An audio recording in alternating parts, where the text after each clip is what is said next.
Before we can start picking dates and booking airfare, the first thing we need to think about is who do we even want to bring on this vacation? Because size doesn't always matter, but it does when it comes to planning a Disney vacation. Now, just to give you a little background, I've taken groups of up to 150 teenagers to Disneyland all at one time. Not fun to get 150 teenagers all on the tram at the same time. And I've also gone to Disneyland all by myself many times. So when it comes to going to Disneyland, I've gone with pretty much every size from 6 to 8 to 20 to 50 people. I've done it all. And so I will tell you from my experience, I generally prefer groups of 6 or less.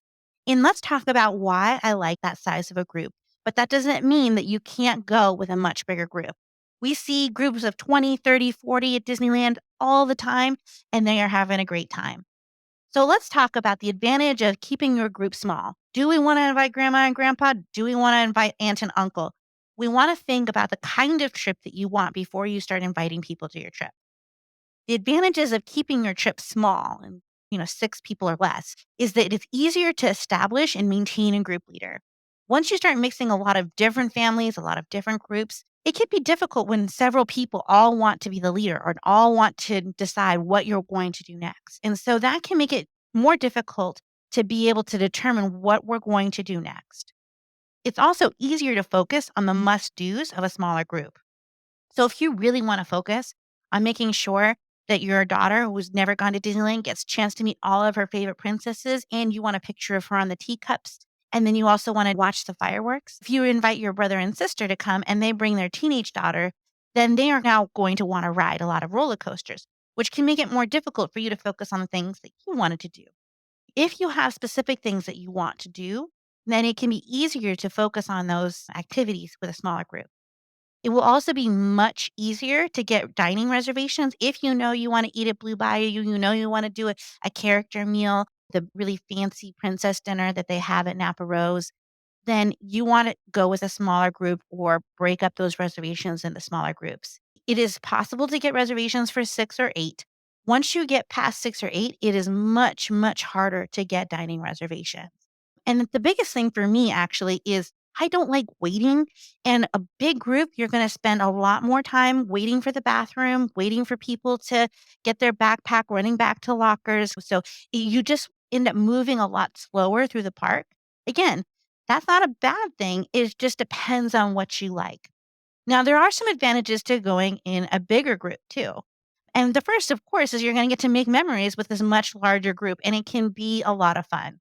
I find that bigger groups work better if you have the ability to splinter off and break apart into smaller groups during some portions of the day where people who want to ride roller coasters can go ride roller coasters, where grandma and auntie that don't like roller coasters can hang out with the little ones and ride Casey Jr. and some of the rides that maybe they don't really want to go on, but they go on because they want to make sure that their kids get to experience. The other advantage of a bigger group is that you can sometimes break up into smaller groups where you can divide and people who don't like coasters can hang out with the little kids that are too short to ride some of the coasters. The advantage of bringing grandma or grandpa along as well is that it gives you the opportunity to be able to ride coasters with your spouse and be able to do those things, maybe go get a drink at Trader Sam's and have the kids still be well taken care of.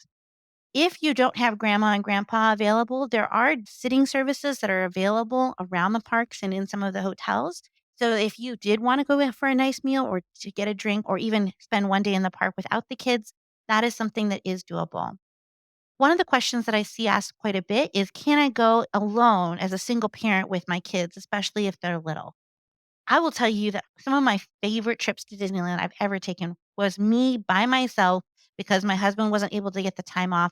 And we went to Disneyland just by ourselves. And I had little one, probably about a year old and about a 4-year old. And we had the best time.